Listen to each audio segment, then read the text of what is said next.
Pentakosta, Roh Kudus turun kepada umatnya.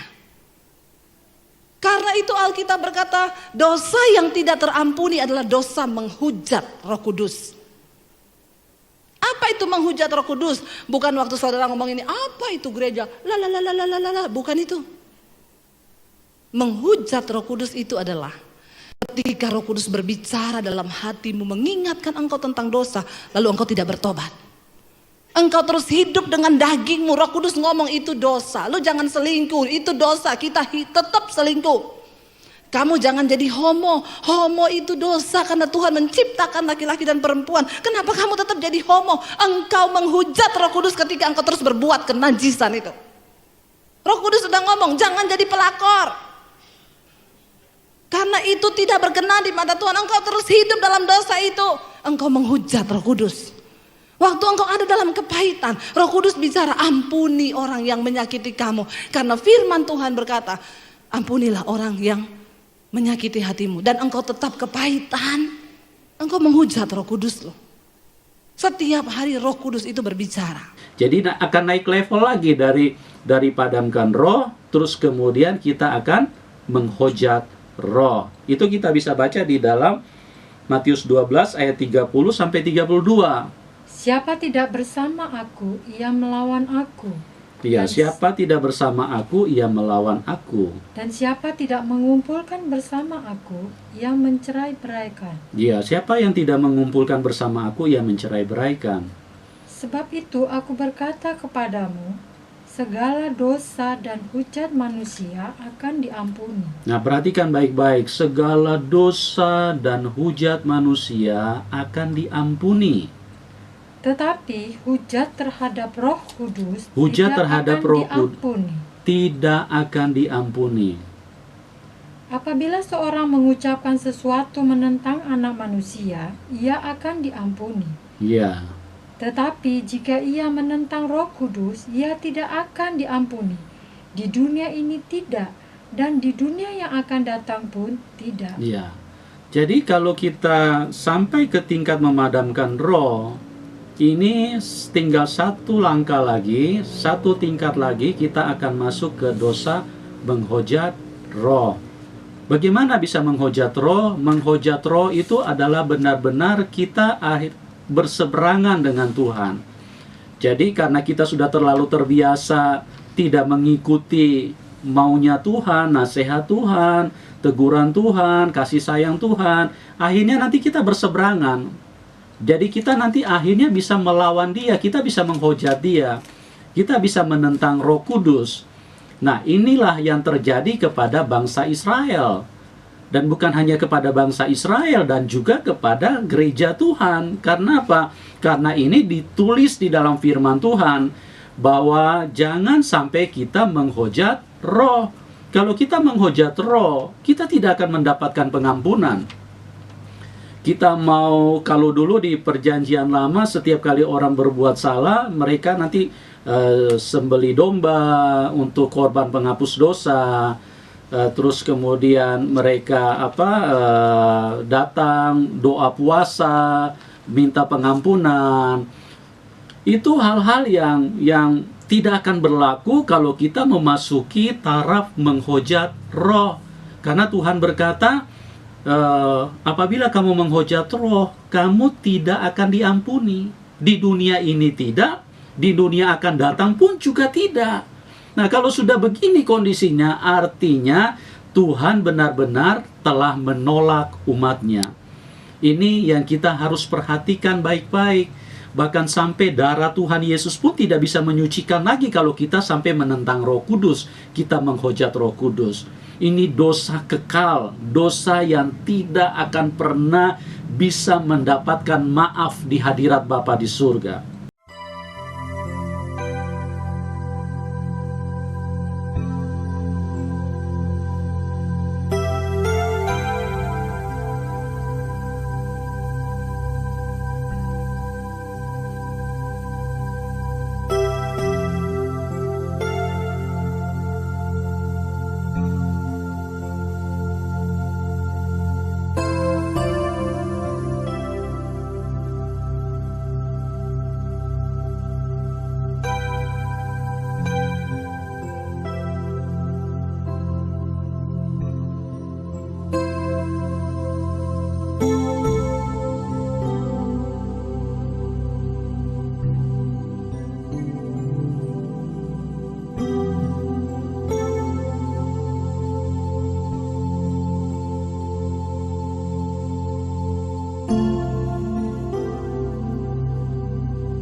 Shalom, terima kasih karena masih setia mengikuti channel YouTube Renungan Motivasi Kristen. Bagi Anda yang belum subscribe, silahkan klik tombol subscribe dan juga tanda lonceng yang ada di sampingnya agar bisa tahu kapan kami mengupload video terbaru. Terima kasih untuk pertanyaan-pertanyaan yang sudah masuk dan hari ini kita akan membahas satu pertanyaan. Pertanyaannya adalah, dosa apa yang tidak bisa diampuni? Bersama kita saat ini sudah ada Pendeta Jeffrey Aditya. Beliau adalah pendeta dari GBI Basilea Menteng. Nah ini Kak, kita mau langsung ke pertanyaannya. Dosa apa sih yang nggak bisa diampuni? Dosa apa yang tidak bisa diampuni? Ini menarik sekali karena Tuhan Yesus datang ke dunia untuk mengampuni dosa-dosa manusia, ya. Tetapi memang ada satu pernyataan dalam Alkitab bahwa ada satu dosa yang tidak dapat diampuni. Ya, dalam Matius 12 ayat 31 dan 32, Tuhan Yesus mengatakan seperti ini. Sebab itu aku berkata kepadamu, segala dosa dan hujat manusia akan diampuni, tetapi hujat terhadap Roh Kudus tidak akan diampuni. Apabila seorang mengucapkan sesuatu menentang anak manusia, ia akan diampuni, tetapi jika ia menentang Roh Kudus, ia tidak akan diampuni. Di dunia ini tidak, dan di dunia yang akan datang pun tidak. Dua ayat ini sebenarnya ingin menyampaikan satu pesan yang sama. Tetapi kalau kita belajar dalam Alkitab ada pernyataan yang diulang, ini menunjukkan bahwa ada satu hal yang sangat penting yang ingin disampaikan. Artinya Tuhan Yesus memperingatkan kepada kita bahwa jangan sampai kita melakukan dosa yang tidak dapat diampuni ini. Dosa yang tidak dapat diampuni adalah menghujat Roh Kudus. Kalau kita melihat dalam konteks ayat ini, Tuhan Yesus baru saja menyembuhkan seorang anak yang bisu dan buta. Dan bisu dan buta ini bukan disebabkan penyakit biasa, tetapi karena ada roh jahat yang menguasai tubuhnya. Dan ketika hal ini terjadi, orang-orang mulai melihat, wow, luar biasa ya. Jangan-jangan ini anak Daud. Anak Daud identik dengan Mesias. Tetapi karena iri hati, ada ahli-ahli Taurat di situ yang mengatakan, oh bukan, dengan kuasa Beelzebul dia mengusir setan. Beelzebul adalah satu karakter kuasa kegelapan yang dikenal pada zaman Yesus hidup. Nah, dikatakan Yesus mengusir setan dengan kuasa kegelapan. Ya. Karena itu, maka Tuhan Yesus mengklarifikasi pada saat itu bahwa nggak mungkin kalau iblis mengusir iblis. Kalau misalnya ada satu kerajaan, tapi anggotanya saling bermusuhan, itu akan cepat hancur kerajaan itu. Tapi dikatakan, kalau ada peringatan ini mulai muncul, kalau kamu nggak percaya bahwa ini adalah kuasa Roh Kudus, maka kamu sedang menghujat Roh Kudus. Dan dosa ini tidak dapat diampuni. Kata menghujat dalam bahasa Yunani itu menggunakan kata blasphemia. Ya, dalam bahasa Inggris kemudian muncul kata blasphemy. Nah, kata blasphemia ini memiliki dua pengertian. Ada dua pengertian di dalamnya. Yang pertama, defamation, dalam arti bahwa defamation merupakan sebuah serangan terhadap karakter seseorang, serangan terhadap nama baik seseorang. Jadi ini yang dilakukan oleh ahli Taurat. Selain itu juga memiliki arti vilification atau meremehkan atau membuat satu statement yang sangat kejam terhadap sesuatu. Ya. Nah, vilification berasal dari kata bahasa Latin vilificare. Vilificare artinya meremehkan sesuatu, begitu. Menganggap tidak penting. Nah, ini yang sangat penting buat kita saat ini. Pada saat itu mungkin kita saat ini kita tidak lagi melihat Tuhan Yesus berkarya dan kita nggak bisa melihat wah ini pekerjaan Roh Kudus atau bukan gitu. Tapi ada satu hal yang Roh Kudus masih berkarya sampai saat ini. Kitab Yohanes mengatakan ketika penghibur itu datang, dia akan menginsafkan kita akan dosa. Ya. Yang kedua, dia akan mengingatkan kita akan segala sesuatu yang Tuhan sudah katakan kepada kita. Nah, ini yang terus dikerjakan oleh Roh Kudus sampai saat ini kepada umat manusia. Ketika kita melakukan satu kesalahan, dosa di hadapan Tuhan, Roh Kudus pasti berbicara kepada kita, mengingatkan akan firman Tuhan, mengingatkan akan kehidupan kita tidak sesuai dengan firman Tuhan. Nah, pada saat ini terjadi dan kemudian kita tidak mengindahkan, kita meremehkan teguran dari Roh Kudus di dalam hati kita, itu sama dengan kita sedang menghujat Roh Kudus.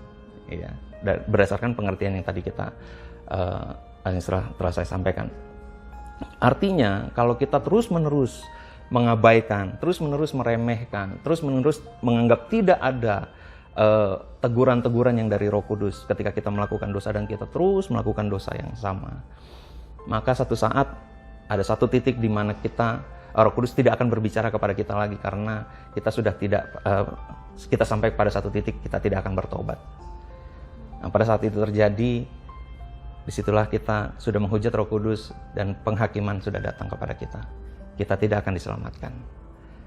Oleh karena itu, penting sekali ketika kita melakukan satu dosa dan kemudian kita merasakan ada satu rasa yang tidak benar gitu ya dalam hati kita. Cepat-cepat kita berbalik kepada Tuhan. Cepat-cepat kita minta ampun sama Tuhan. Cepat-cepat kita memperbaiki hidup kita supaya kita nggak melakukan dosa yang sama lagi. Dengan demikian kita sedang mengindahkan suara Roh Kudus dalam hati kita, dalam hidup kita.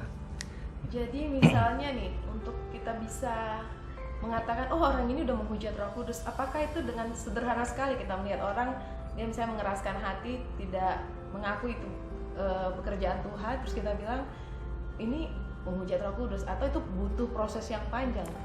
Iya, yang menjadi masalah di sini adalah ketika Tuhan Yesus mengatakan kalau menghujat Roh Kudus tidak bisa diampuni. Itu dalam keilahiannya juga dia bisa mengetahui bahwa seseorang menghujat Roh Kudus. Nah, yang menjadi masalah buat manusia, kita punya keterbatasan dalam hal itu. Ya, dan firman Tuhan mengatakan jangan kita menghakimi. Nah, kalau kita menghakimi, kita akan diukurkan dengan cara yang sama nanti. Yang perlu kita sadari bahwa selama ada teguran yang kita rasakan, kita perlu menyadari dan mengakui bahwa Roh Kudus terus bekerja dalam hidup kita. Kita tidak bisa menjudge orang, kita tidak bisa menghakimi bahwa seseorang ini sedang menghujat Roh Kudus atau tidak. Yang mengetahui sebenarnya adalah dirinya sendiri dengan Tuhan. Jadi itu adalah pengalaman pribadi seseorang. Nah, yang perlu kita lakukan adalah sebagai orang di luar dan kita mengetahui dia melakukan sesuatu yang kita nilai, wah sudah menghujat Roh Kudus nih, misalnya begitu. Yang perlu kita lakukan adalah kita berdoa supaya dia mau mendengar suara Roh Kudus dalam hidupnya, supaya dia bertobat, supaya dia berbalik dari perbuatannya yang jahat. Berarti kalau ada kemungkinan di lain kesempatan ternyata dia memutuskan untuk bertobat, itu bisa diampuni dong ya? Selama dia memutuskan untuk bertobat, artinya dia mengindahkan suara Roh Kudus dalam hidupnya. Dia pasti diselamatkan. Berarti apakah tadi kan dosa yang tidak bisa diampunin, menghujat Roh Kudus. Tapi kalau dia menghujat Roh Kudus, terus dia kemudian bertobat, dia diampunin? Bagaimana ini? Ya, jadi begini. Menghujat Roh Kudus itu sesuatu yang tidak bisa dinilai oleh manusia. Hanya Tuhan yang bisa memberikan penilaian, penghakiman seperti itu. Dalam hal ini Tuhan Yesus dalam Injil Matius tadi. Gitu. Kita sebagai manusia, kita tidak bisa mengatakan dia menghujat Roh Kudus atau tidak. Bagaimana parameternya? Begitu. Ada pepatah mengatakan dalamnya lautan bisa diukur, tapi dalamnya hati manusia siapa yang tahu? Gitu. Mungkin saja kita menganggap itu sebagai menghujat Roh Kudus, tetapi kita nggak tahu intensi dari hatinya seperti apa. Mungkin kita salah membaca situasi. Manusia punya keterbatasan untuk menilai. Yang bisa menghakimi atau menjatuhkan pernyataan bahwa dia sudah menghujat Roh Kudus hanya Tuhan. Jadi sekali lagi itu pengalaman dia dengan Tuhan. Yang perlu kita waspadai sebagai manusia dalam keterbatasan kita adalah begini. Ketika kita melakukan satu dosa dan kita mulai rasa tidak tenang, gelisah, itu karena karya Roh Kudus, saya percaya. Dan Roh Kudus sedang mengatakan bahwa apa yang kamu lakukan tidak benar, kamu harus kembali, kamu harus bertobat, kamu harus melakukan kebenaran lagi. Dan pada saat itu kita alami, mari ambil keputusan untuk akui dengan kerendahan hati bahwa saya sudah melakukan dosa. Minta ampun. Bukankah Yohanes 1 ayat 9 mengatakan bahwa ketika kita datang mengaku dosa, Tuhan adalah Allah yang setia dan adil. Dia pasti mengampuni dosa kita. Itu yang perlu kita waspadai, itu yang harus kita lakukan. Jangan sampai kita mengabaikan terus dan kita melakukan apa yang kita mau lakukan. Sampai hati nurani kita tidak lagi peka mendengar suara Roh Kudus dalam hidup kita. Itu yang bahaya. Satu saat tanpa kita sadari kita sudah ada dalam titik mungkin. Kita sudah tidak bisa lagi bertobat. Dan yang bisa tahu itu hanya Roh Kudus. Kita nggak bisa tahu. Ya. Jadi kita nggak bisa menghakimi orang, nggak bisa menyebut orang, oh dia sudah menghujat Roh Kudus, dia sudah tidak bisa diselamatkan. Hati-hati. Ya. Jadi kalau misalnya nih ada seseorang yang sudah mendapat teguran dari Roh Kudus, tapi dia tetap mengeraskan hati, dia belum bertobat, tiba-tiba maaf kata dia mengalami kecelakaan dan meninggal pada saat itu juga. Itu gimana tadi Kak? Ya, artinya pada saat dia mengalami kecelakaan dan meninggal pada saat itu, posisi dia sedang masih dalam posisi tidak mau mendengarkan Roh Kudus. Dia menolak teguran Roh Kudus. Dia mengabaikan dan belum bertobat, maka dia sudah masuk ke dalam kategori itu, menghujat Roh Kudus dan tidak diselamatkan. Oke, terima kasih Pak Pendeta Jeffrey Aditya, menarik sekali pembahasan hari ini. Jadi dosa yang tidak bisa diampuni itu adalah menghujat Roh Kudus. Menghujat Roh Kudus itu seperti apa? Itu menolak pengajaran, didikan, dan juga teguran Roh Kudus.